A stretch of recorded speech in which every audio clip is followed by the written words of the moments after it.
Welcome back to Mega Man Battle Network 2. Last time, we were on the airplane catching a spider that they keep saying is poisonous, even though if it was really a threat to be venomous, and am I not even gonna get a chance to play coy that this is just gonna be an ordinary plane trip? Yeah, okay. This is just happening in under a minute. Is that good? I could not imagine being on a plane ride where two dramatic things happened. I mean, supposedly most people didn't know about the spider thing. Somehow.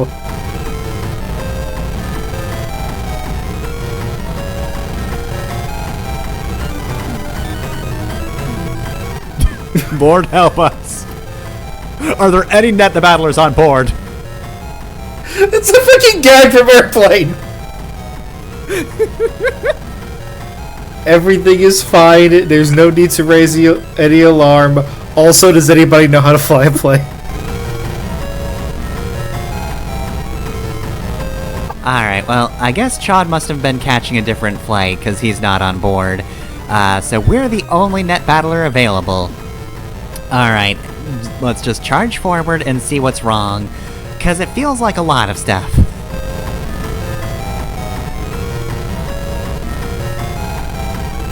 I happen to be a city net battler.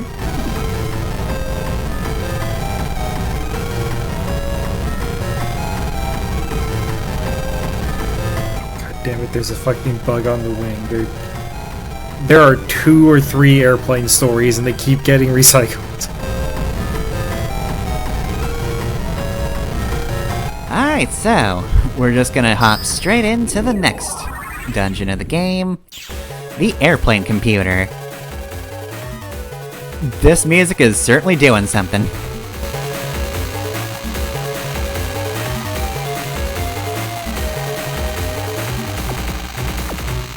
What?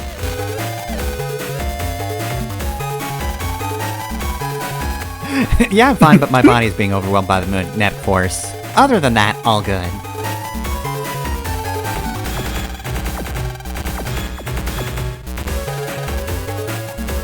Okay, so yeah, last time I was playing a bit coy about what would be going on the plane, but, you know, I did say that there are holes on the airplane computer, and that's true of the regular computers.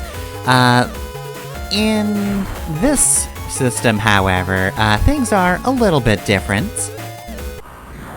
We have these panels instead. These are magnet panels, and they're the bane of your existence now. So yeah, half the time this is not me intending to move, it's me being brought to the magnet panel, against my will. If you are a single panel away from one of these, then you'll just be attracted to it after a moment. These are the main attraction, obstacle. Yeah, obstacle makes sense. Yeah, they're the main obstacle of this airplane, and you will learn to hate them. I will say, aside from that one miss shot, it looked like you were doing everything there on purpose. You can certainly use it a little bit to your advantage, but, yeah, it does range from, this can be kind of helpful, to, this is mildly annoying, to, oh, this is making the fight way worse.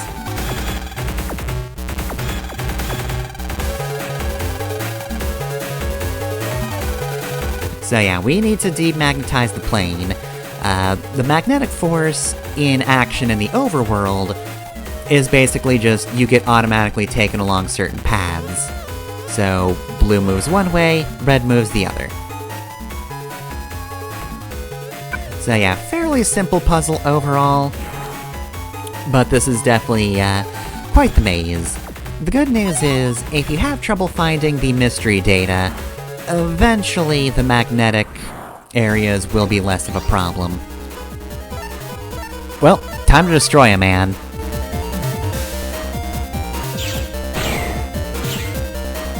Yeah, neither of them made out too well, but red UFO, yeah, that guy's super dead. So the red UFO will attempt to steal battle chips from you. Basically, it'll just hover into your side of the field, and just kinda grab something if it makes contact with you. Its own chip catcher is pretty pretty useful in general, but mostly for PvP, since you know that your opponent will always be using battle chips, unless they're weird. The other enemy was MagnetMan.EXE, who we only saw dash, but don't you worry, that guy doesn't give any sort of, like, alternate version of the dash chip in case you didn't like that one. Instead, it has a second attack, and this one's the chip you get, that's more like the usual bomb. You lob it 3 spaces forward, except this one has a Lek element, and when it lands, it's got a mild stunning effect.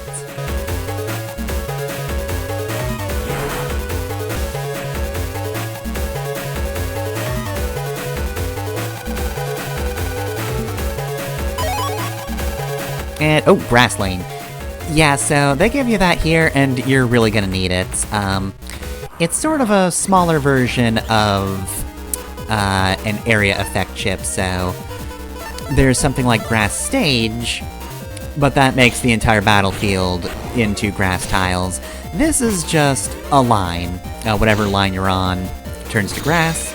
It can definitely be useful for removing the magnet panels if you're in the right spot. And yeah, we had another returning enemy there. That guy's Twisty. He's got the Remobit chip, which does much like what he does. It just destroys the field. Those guys were in Battle Network 1 as well, and yeah, they were a pain there too. So is there a reason they're using the word actuated instead of activated? I don't actually know what actuate means as a verb, but this feels like somebody is not a native English speaker and just picked the wrong word by accident. I don't think so. I think it is for machinery specifically. Like, I know an actuator is a thing, but I'm not a mechanic or an engineer, so I've never really had to encounter it. Yeah. Yeah, I do believe it does actuate. I think that's a proper use of it. It's just not really something you'd normally use. Okay, looking up really quickly, it's to put into mechanical action or motion, and this is all computers. So maybe computers, but it also does affect the plane itself. And also, in fairness, electronic stuff in this universe does frequently act like it's like actual physical stuff too, so as far as anybody's concerned, I feel like that fits. Yeah, like, I'm all for using a vocabulary like slightly above the reading level you think your target demographic is going to be. You just gotta use it correctly, and not in weird ways that'll give your audience the wrong idea of what words mean. In fairness, MegaMan is dealing with magnetic forces in a computer program, so like, they definitely really play fast and loose with what's possible on the internet. Yeah, magnetic forces would just kill him. He'd just be dead.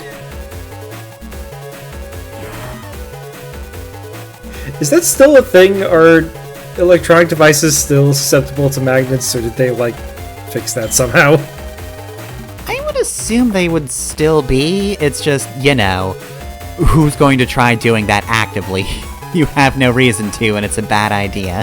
Like, I kept a magnet on the back of my phone for years.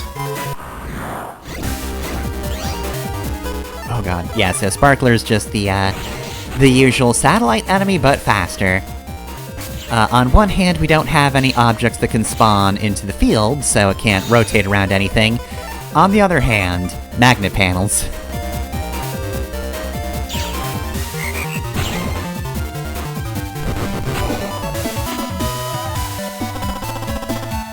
This is a good image. Yeah, there are recolors of that particular enemy, but there's only one version of Catcher, so if you get that, you've got the only battle chip from that type of enemy. You also should hope to have Catcher, I want to say it's encode Catcher for later, so I'm pretty sure that was me getting really lucky right there.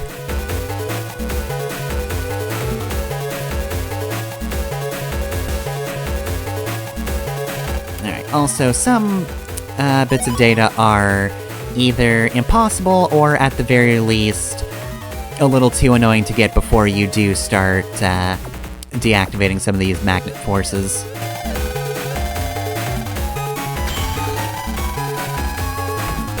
So just keep that in mind. As always, a map is pretty helpful, though you won't necessarily know which direction the magnetic forces are moving in a static image. You do kind of need to be looking at the actual animation for that. Okay, we did it. Those gospel jerks. Oh, well, maybe you shouldn't have asked that, Lan, because it sounds like they infected something else. Those jerks and their acts of terrorism.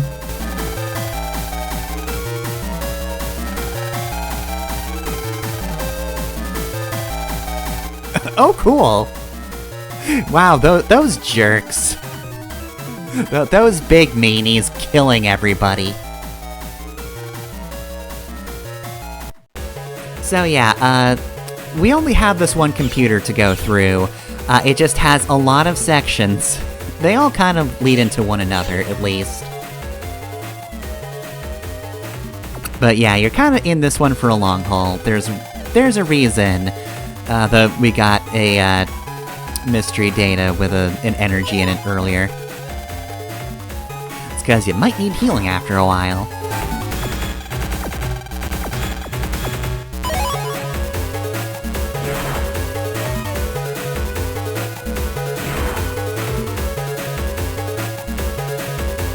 The other thing I do appreciate about this dungeon is they are pretty good about differentiating everything visually, so you know what levels everything are at.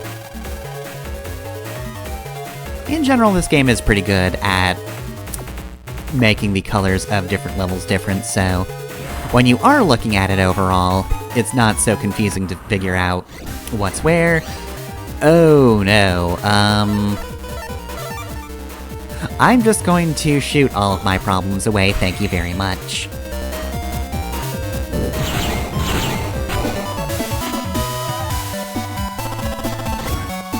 Satellite 2R, which unfortunately, not a G-code.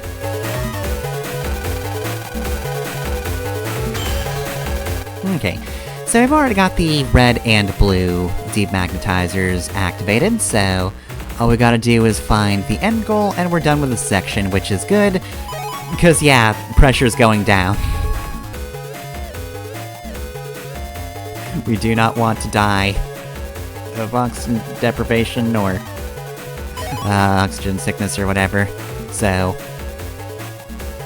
probably pretty good that this is a short section. Yeah, I forget exactly what altitude sickness does, but it's not pretty.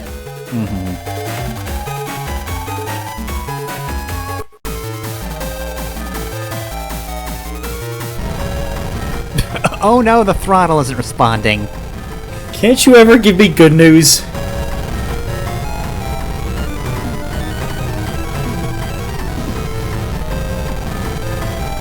I think he just said out loud what is happening. This pilot is the quickest to give up I've ever seen any pilot. Really hope the intercom's off, because man, this guy's freaking out constantly. Oh god, we're all gonna die, it's over.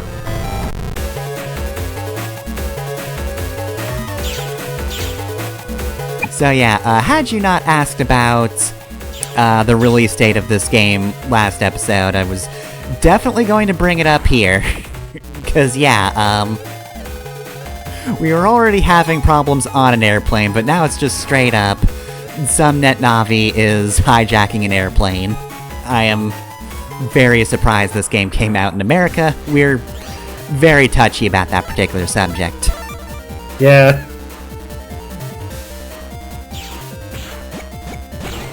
It's just like, just picture your parents getting this game for you and they have no idea that one of the things that happens is somebody tries to make a sequel to 9/11. Now, is the sequel to 9/11 9/11-2 or is it 9/12? Well, I mean, it was released June 11th, so I guess in this case it is just 6/11. we just flipped the 9 upside down. So it's a prequel.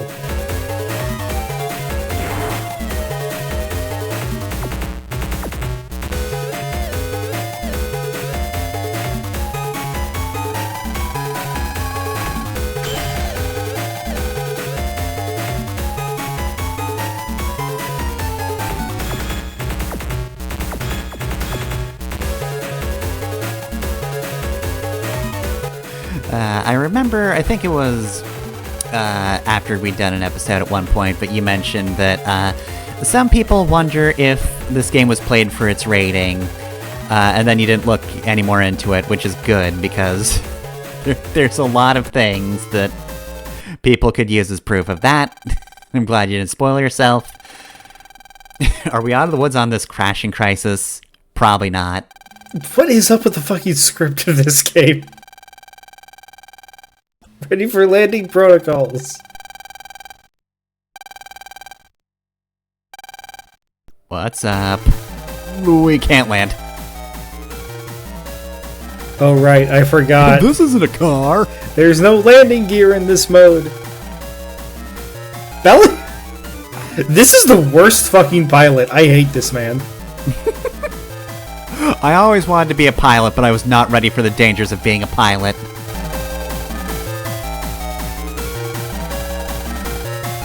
We're in for the worst. I mean, the oxygen sickness seemed a little worse. Theoretically, we could sort of maybe survive the plane landing. It wouldn't be good, but it wouldn't be everybody dying in the cabin, at least.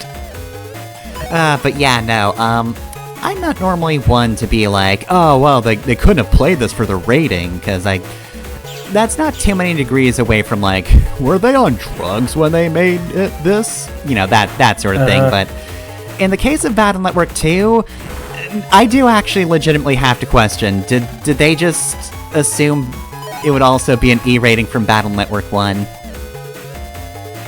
Because almost immediately in the game, somebody was killed by a bomb. Yeah, like, a lot of they did this in a kid's game or kid's show is just, like, people that are slightly too old for the thing, pretending that the thing is, like, cooler than it is. You're a Gravity Falls fan, you're familiar with this sentiment. Yeah. And just, kids can handle tough concepts more than people think they can. But here, though, it's like a legitimate question. Like, what do you mean? Yeah, how did this get an E rating? I think this was before E10 and up, at least, but still. I don't know why the SRBs had the hardest time coming up with the children-focused ratings. Because it used to be K to A, and then they changed it to E, and then now E10 exists, which is a useless fucking rating. Much like PG-13 for films. But I just keep thinking about how, like, I won't spoil too much of it, but the secret boss in Kirby's Dream Land 3 can just shoot its own blood at you, and that's its main attack. And that was just rated K to A, or whatever the equivalent was. If it no, K to A was around in Nintendo 64, so yeah, it was still K to A. And, like, no mention of that, but, like, one of the re-releases got slapped with an animated blood content warning on the rating. Mm-hmm. But I think it was still, like, rated E. Yeah, kids can handle horrors from Beyond the Stars, it's fine. I think the idea is that the secret ending is such a pain to get in that game that, like, if they're old enough to figure it out, they're old enough to deal with it. Mm-hmm.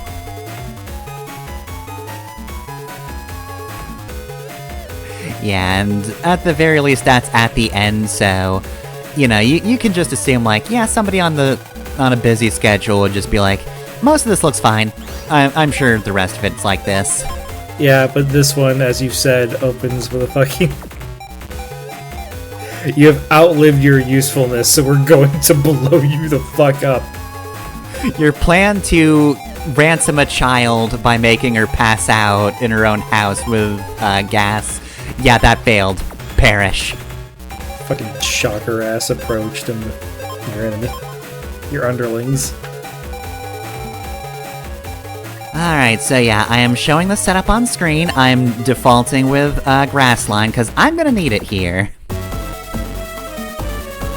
The magnet makes this guy look like he's stuck to that machine. I want to be here. This is a protest. You will have to get past me, and that will be difficult as I cannot move. Also, I'm the villain, by the way. It's me. You probably couldn't have guessed that. I mean, I personally was gonna guess the world's angriest child was going to be the gospel agent.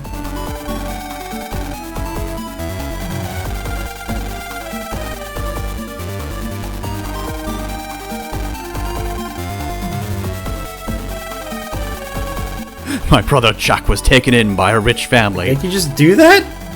Now granted, years later, he did realize that his pursuit of money and all the life of luxury he'd lived was actually hollow, and he never found true happiness in his life, and he died lamenting his loss of childhood.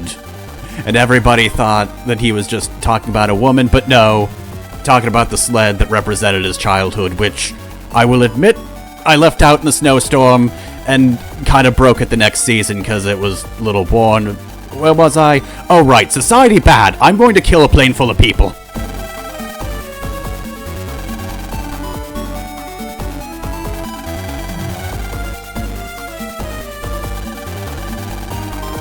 This world is imperfect.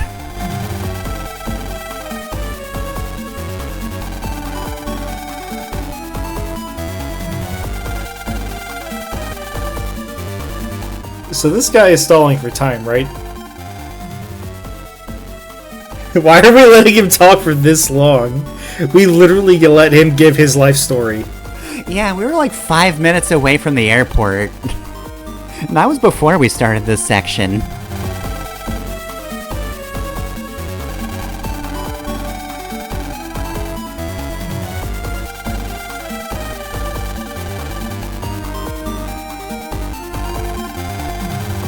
That's stupid. Kill him.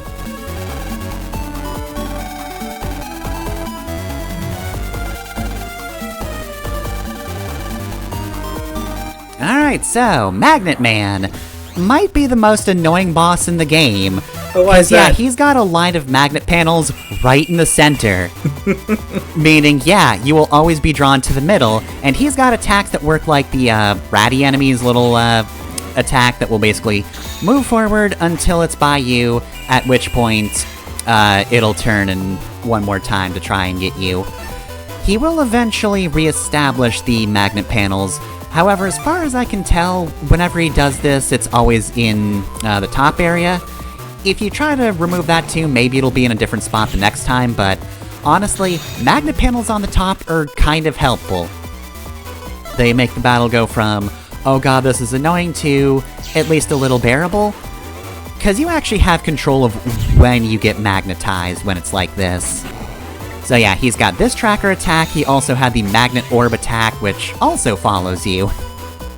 In general, he kind of just has a lot of attacks that are annoying to dodge with his specific setup. And yeah, without 2 area grabs, I unfortunately couldn't do max damage with Airman, which sucks, but what are you gonna do? Magnet Man just likes to hang out in the back. Much like Thunder Man. Honestly, the wood-style buster is kind of broken, except for bosses, because everything that it's effective against is hard to hit, because it's a tornado that spawns a few spaces in front of you.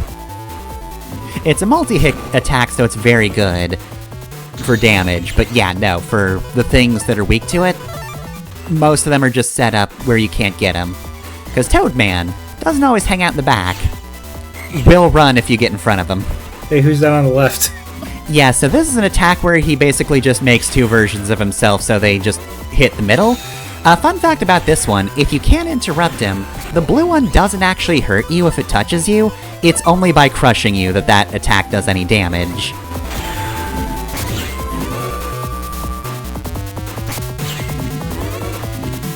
So yeah, that's a threshold attack that, once again, is terrible to dodge if the magnet line is in the middle.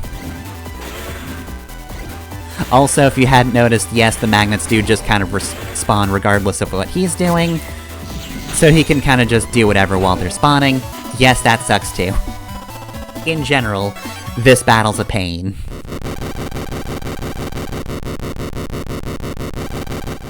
God bless gospel. You've mentioned God twice this video. My hijack plans! My hijack plans? You mean you're behind this? Damn it! What?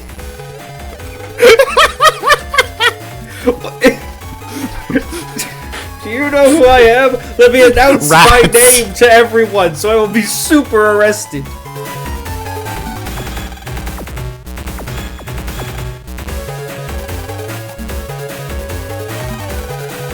Okay, yeah, adding to my theory that a native English speaker did not really look at enough of this script. Damn you to hell is weirdly like strong language for this. And it's such a like weird moment. Like Ace Attorney has Phoenix drop a couple of dams in hells, but during like really dramatic moments where it makes sense. It helps sell how like serious the situation is. This is just like, why did we just let this guy say damn in hell in our game for like school children? They did not read this game correctly. Alright, so everything's calmed down after every possible thing imaginable happened to this plane. Thank you, God. Also, like, you're evoking God so much. Yeah, even just all the mentions of God is weird. Don't say bonsai when we've avoided a plane crash. My husband protected Your husband me. didn't do shit. And our chopsticks. My husband who's in heaven, which I have to acknowledge right now. We're all doing it. Is it because we're in the sky, everybody's just thinking of God now? We're in the sky, that's where God lives.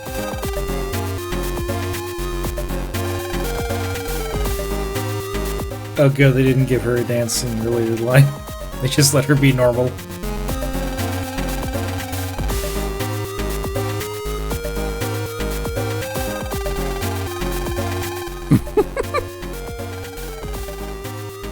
I mean, is he really your seatmate when you're all separated like this? What? Where are the authorities? We haven't landed yet. Do you mean the staff?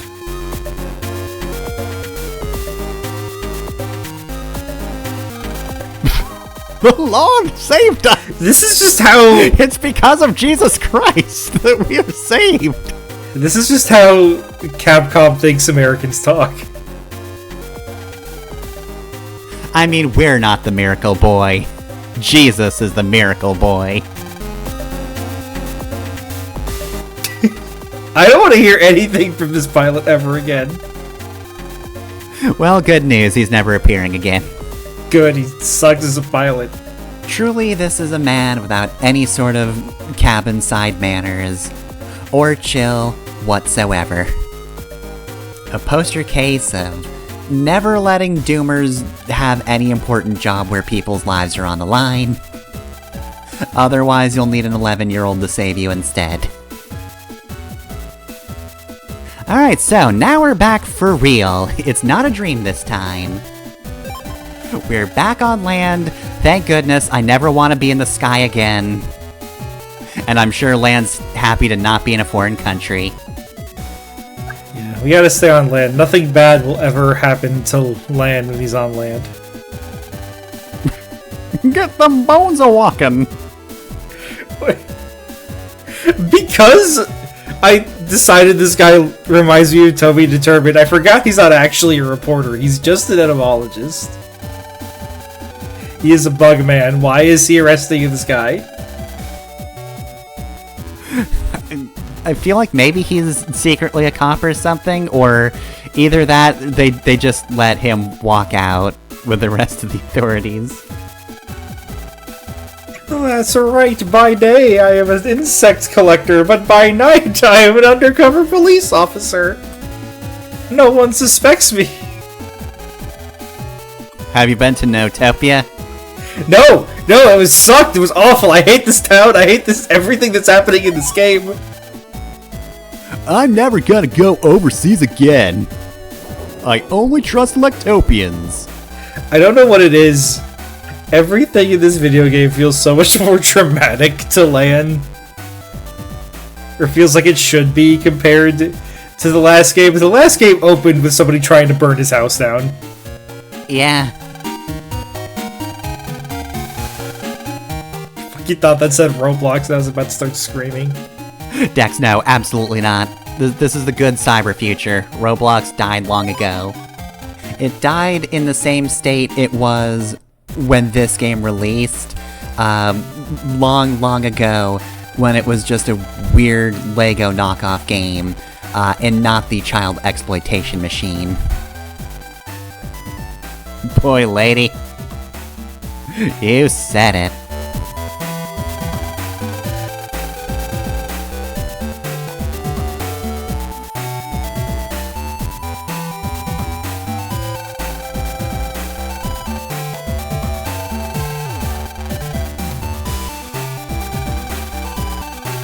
Wow, what a great trade that probably was available way earlier. And I don't have Dash Attack J after all this time. Well, anyway, I really don't need spread or asterisk, so yeah, I'm good. I'm never speaking to you again. Make sure to put back. I forgot about the big dog.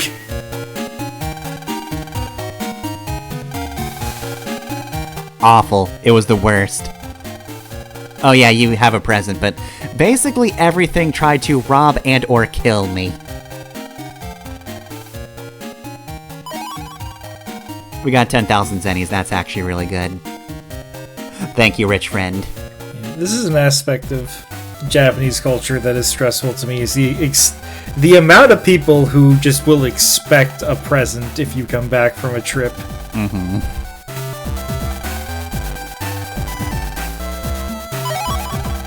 Oh, cool. Well, I probably could have used that earlier when... Yeah, he's one of the characters who runs in and then briefly then runs out, but yeah, no, that would have been useful, you know, when I needed guard asterisks. If I could have just stuffed them in my folder before I left overseas, that would have been great, but I had plenty anyway, so it's fine. At this point, that's just trip trader fodder.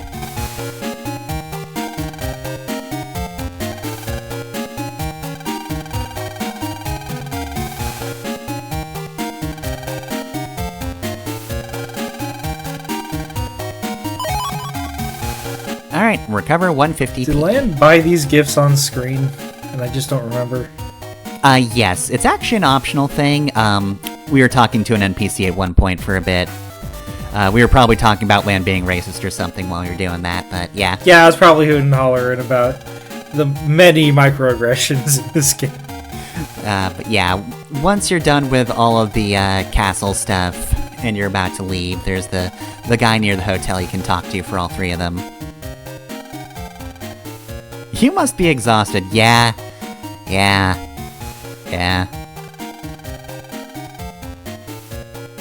Alright, it feels like it's been ages, but we're finally back in Lan's room. He can throw himself onto the bed and just stay there for the next 20 hours.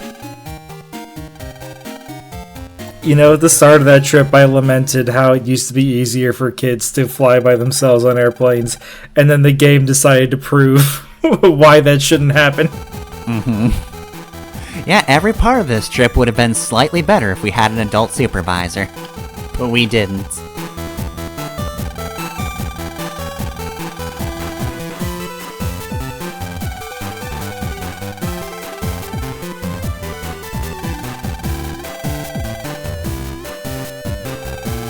This came out in the US after 2001, but yeah, I forget. 2002. Yeah, was it released in Japan in 2001? Yes, December of 2001. Okay, so the first thing would have been before that. I bring it up because we talk about how, like, Toku inspired this is, but it's so weird to think that, like, the Heisei era Kamen Rider was just starting at this point, like Kuga was still on the air when Battle Network 1 was released, so all these guys just feel like they've walked out of a Showa Kamen Rider. Mm-hmm.